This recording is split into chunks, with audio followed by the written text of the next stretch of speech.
Joe, why aren't you sleeping? I was, but I woke up. Had too much pumpkin pie. But pumpkin pie always keeps you asleep. No, it's mince that does that. Listen, anybody can make a mistake.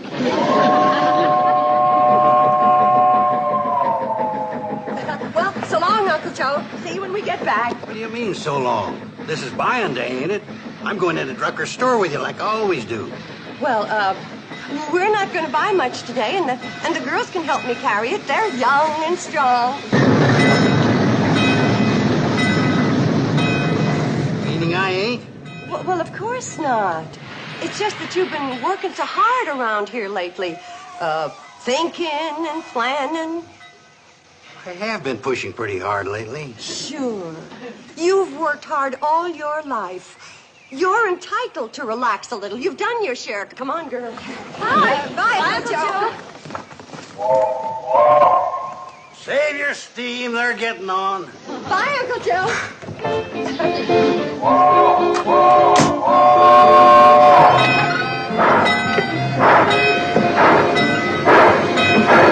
Bye, kid. Bye, girls. Don't buy anything I wouldn't approve of.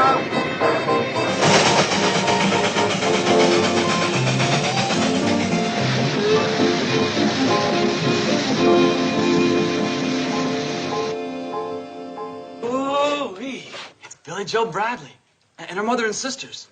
Oh, they'll be coming by to pick up this watch for Uncle Joe's birthday. That Billy Joe's as pretty as the moon rising over Snively Swamp. What a beauty. Yeah. Real smooth movement, too. Yeah. Oh, Mr. Drucker, it ain't right for you to talk that way about Billy Joe. I'm talking about this watch. And you keep your mind on your work. Hi, Herby. Oh, hi, Kate. Hi, Sam. Hi, Herby. Gee, Billy. Hi. Here's Uncle Joe's watch, Kate. 14 karat, 17 jewel, just like you ordered. Oh, Sam. Girls, look, isn't that beautiful? Oh, that's lovely. Here, give it here, Kate. I'll have it wrapped for you. Herbie. Oh, yes, Mr. Drucker. Herbie, you knucklehead. Look at the mess you've made. Do I have to? I mean, just hearing it was bad enough. Herbie, you 10-thumbed nitwit. Now, Sam, stop picking on him. It was Billy's fault, too. Herbie was just trying to help out. I'd like to help him out right out the front door. Now, Sam, you simmer down. Clumsy kid.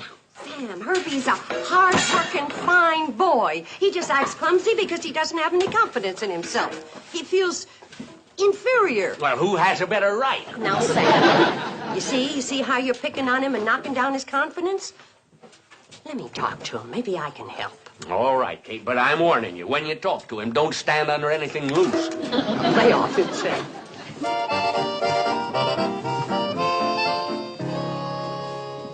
Herbie, don't look so sad. Accidents like that can happen to anybody. I know they could. Well, good. But they don't. It happened to me. Let's talk over here away from anything loose. Huh? It's nothing. It's just that I need room. I talk a lot with my hands. Now, Herbie, what I'm trying to tell you is, if you had the confidence in yourself that I have in you, you'd go right to the top. Oh, you're just saying that to make me feel good. Are you kidding? Anybody in these parts who runs a business, would love to have you working for him. You know why? Yeah, because I work cheap. Because you're dependable, you're reliable, and you're willing. Oh, go on. Too bad your Sam's right on. Or you could be working for me right this minute. Starting out as, as assistant manager. Oh, go on. I mean it, Herbie. And in no time at all, you could be manager. I accept the job. I'm going to quit here and go to work for you. Oh, go on. Oh, thank you. At last someone believes in me. Whippy! When do I start? Herbie, listen, let's not rush into anything, huh? Oh, I get it. You just were talking. You didn't really mean it. Nobody in this whole world needs me. Oh, I need you. I'd love to hire you. It's just that it's Sam. That's it. He needs you more than I do. I do? What for? See? Mr. Drucker doesn't care. I'm yours. Now, Herbie, before we go any farther, I got to straighten you out about something. Sure, Mrs. Bradley, and I want to thank you for hiring me as your new assistant manager because it's done more for my confidence than anything in my whole life. And what do you want to tell me, boss? Your hours are 9 to 5. You get Thursdays off, and the customer's always right. Oh, all that and working side by side with Billy Joe. I can hardly stand it. I feel the same way.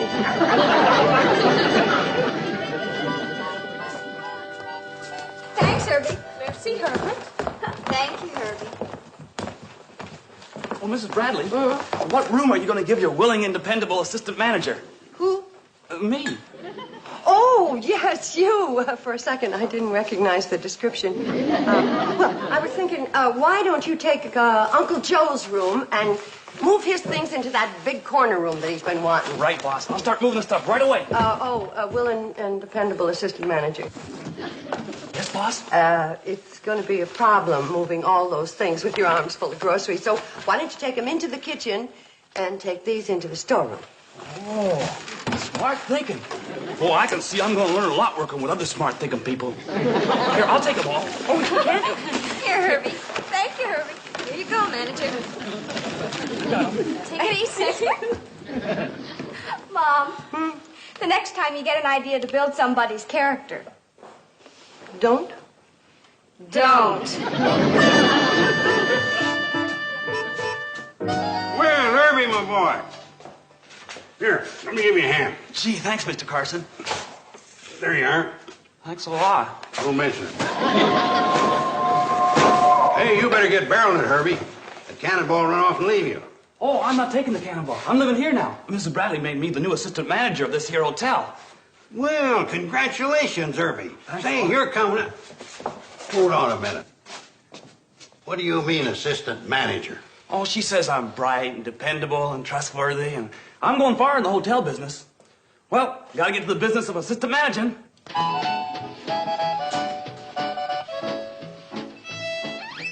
Why would she want a young squirt like Herbie around?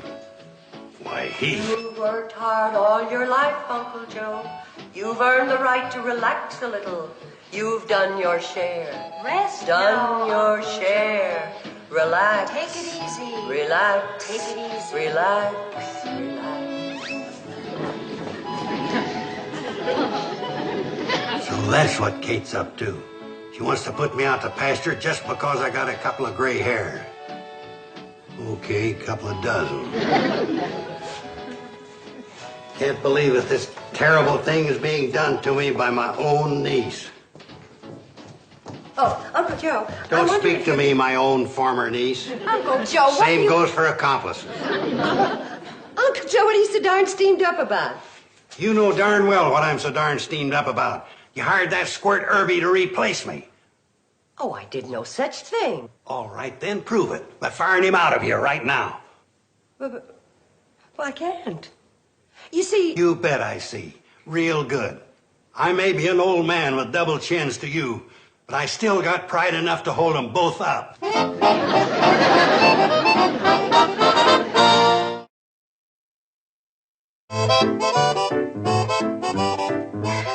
I can't even reason with Uncle Joe. He locked his door. And when I knock, he just growls. Sounds like a room full of Airedales. Well, maybe I ought to go Come on, upstairs. my old and only friend. You and I are going to wait for the train down to the railroad tracks. Uncle Joe! I don't cotton to hanging around with a bunch of strangers. Wait, Uncle Joe. Uncle Joe, why are you carrying on so much about absolutely nothing? Well, it ain't my idea of absolutely nothing. You think I'm an old man. You're putting me out to pasture just because I got a few gray hairs. Oh, I'm not putting you out to pasture because you've got a few gray hairs. No? Then what are you putting me out to pasture for? Uncle Joe... This morning you went to town and you bamboozled me out of going with you. Yes or no? Well, yes, And when you but... come back, you brung that young squirt Herby Bates with you and made him the new assistant manager of the hotel. Yes or no? Well, yes, but I can explain everything. All right. Then explain the part about not wanting me to go to town with you. That part I can't explain. Uh-huh. And what about bringing that young squirt Herby here and making him assistant manager? Oh, aha, to you. I gave Herbie a little job with a big title just to build his confidence. Oh? I wanted to make him feel important. That's why I can't fire him. Maybe I was a mite hasty with my conclusion jumping. Oh, well, then it's all settled. You're staying. Here, I'll take your Don't suitcase. let go, I can handle it. No, I'll take Don't it. let go. Excuse me.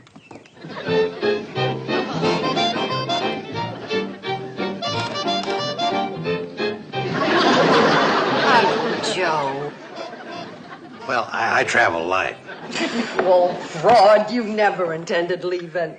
Oh, there's just nobody else like you. Nobody could replace you, Uncle Joe. Mrs. Bradley, I'm all set to move everything out of Uncle Joe's room and put my own stuff in there, like you told me. Tell me that part again where you can't replace me. Well, Uncle Joe, I can explain everything. Badly, of course. No more empty talk, no more empty suitcases. I'm walking out of here and landing myself a big executive job. Uncle Joe, wait. Yep, I walked out of there and landed myself a big executive job. That's right, Lon. No, I can't disclose the exact nature of my business. It's top secret. But if you happen to run into Kate and the girls, tell them I'm in a great spot to clean up. Bye, Lon.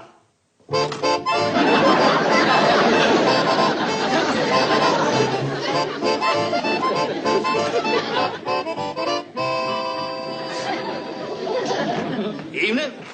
Uncle Joe. Oh, where have you been, Uncle Joe? Uncle Joe? You look like Mr. Carmichael, the funeral director. No wisecracks, please. I want a little service. What do you think you're doing? I'm registering for a room, and I demand the same respect you give other paying guests. Paying guests? Cash on the barrelhead for the best room in the place. Oh, but Uncle Joe, you... That's Mr. Carson. Mr. Carson? Now you're talking. I've just accepted an important position as executive vice president of one of Hooterville's leading industries.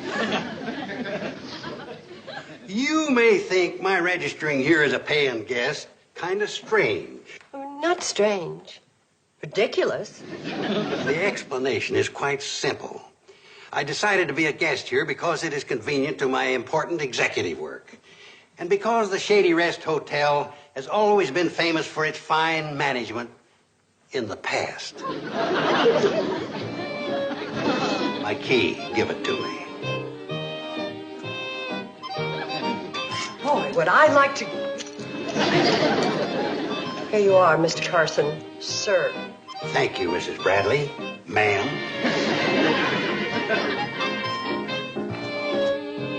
Oh, yes. And I'll expect breakfast promptly at 7:30. Mom, remember, the customer is always right. What loudmouth says so? You, Mom. Oh, that loudmouth. Joe Carson of Hooterville. You traveling men? Ned Hooper. Jenkins here and me are in the hardware line. I'm in the executive line myself. Oh?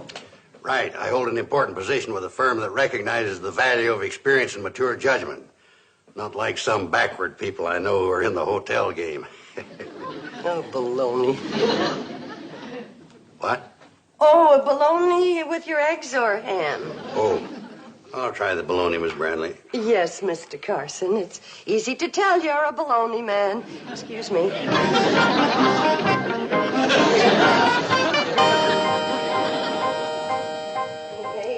29, 30. Hey, Mom, what's the matter? 31.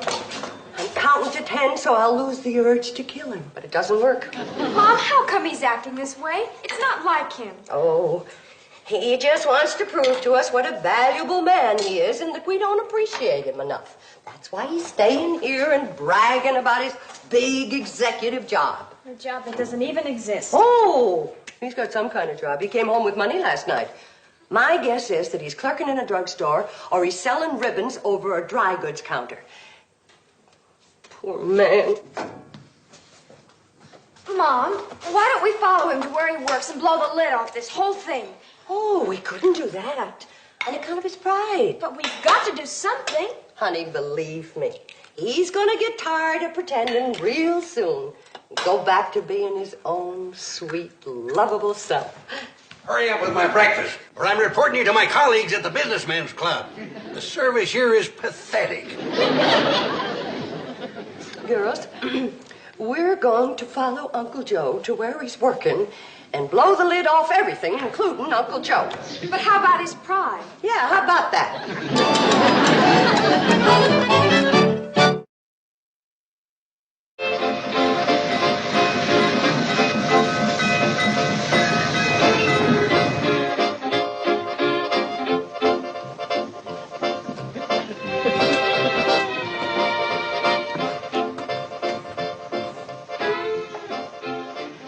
Come on, we'll ride in the baggage section where he can't see us.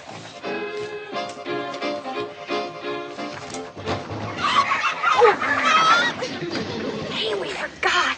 It's market day. We'll have to ride with a carload of chickens. Oh, dear. Well, maybe we better wait till tomorrow. Oh, tomorrow'll be full of hogs. Well, don't just stand there. Start clucking.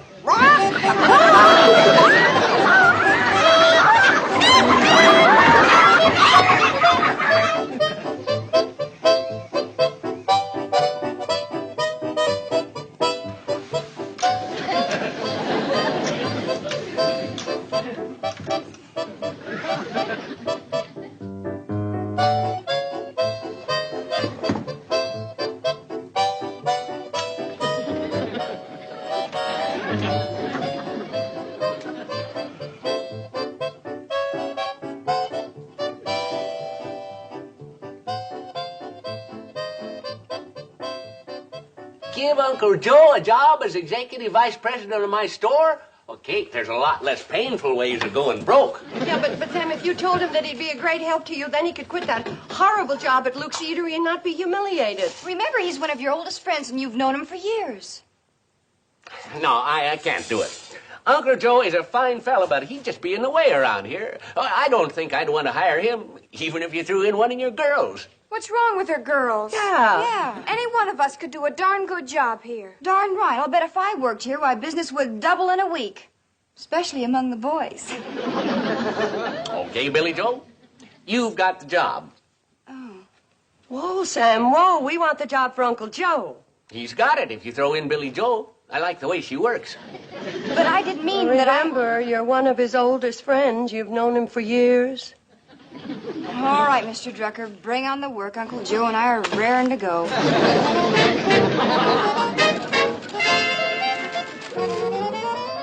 Sam, hiring me as executive vice president was the smartest move you ever made. Yeah, I've been thinking about that. I'll tell you, you won't even know this business when I get through with it. Yeah, I've been thinking about that, too. Hey, what's this? A bill for $33.87 from McGonigal, the printer? Oh, that must be for those 20,000 advertising circulars I had printed. Part of my clever promotional scheme. 20,000 advertising circulars? There are only 3,000 people in the whole county. I said my scheme was clever, not perfect.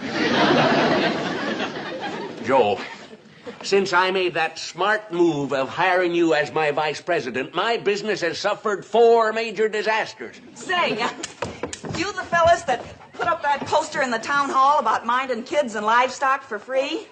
Correction, 5 major disasters. Quiet in front of customers, Sam. Yes, madam. You've come to the right place. Drucker's always lives up to their advertising claims. I expect to be a very sick man when I hear about it, ma'am. But what advertising claims did I make? Oh, here's some of the circulars. See for yourself, Sam.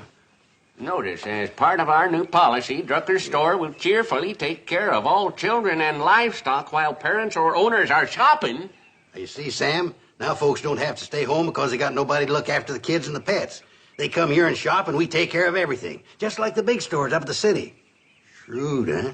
Not bad, Joe. And look, it's getting late. I gotta get started.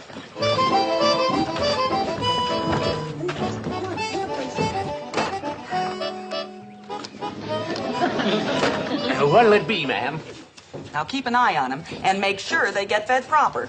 The dog's hungry. So are the kids. I'll be back in a couple of hours. Oh, wait a minute. Where are you going? Shopping over at Cartwright's Emporium. We've got a lot of bargains going on there today. Wait a second, man. You got it wrong. We only watch kids and dogs if you shop here. It don't say that on that poster, mister. And you know what happens to stores that lies in their advertising. And Bosco only eats fresh ground sirloin. Herby Bates. Oh, no. Sam Drucker can't fire Uncle Joe. It'll wipe out his self-respect. But if he doesn't fire him, it'll wipe out Mr. Drucker's bank account. And Mr. Drucker looks so pitiful when he cries. Well, so will Uncle Joe when he fires him. Now, there must be another way we could handle this thing. Hi. Oh, Billy Joe. Hi. Oh. Herby, watch out!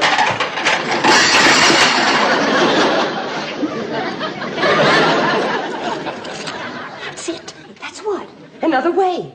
A secret weapon, sometimes called a Herby Bates.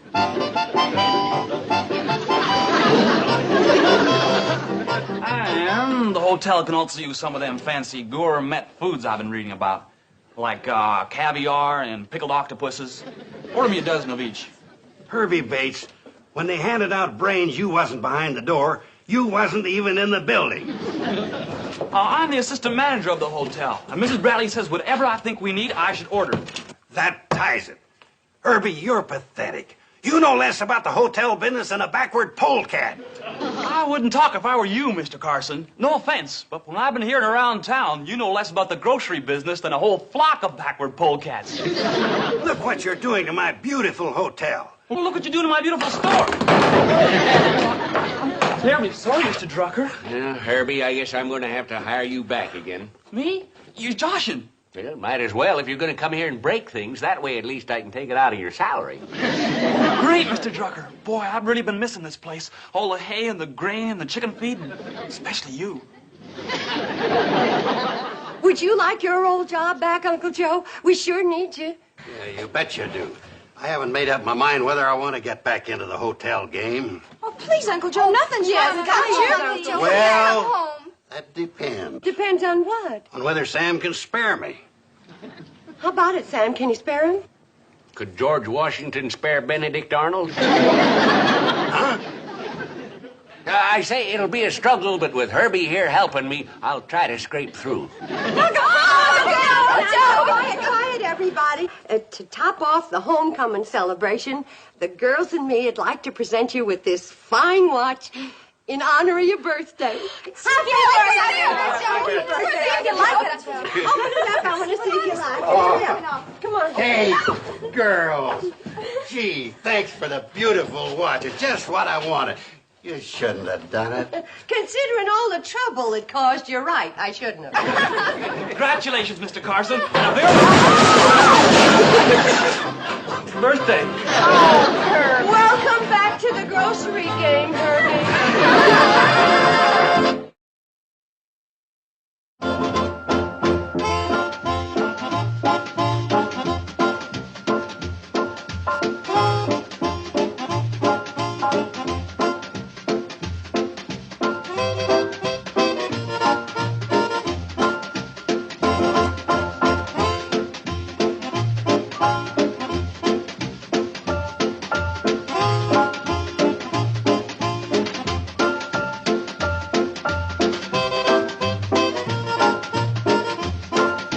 Petticoat, Junction.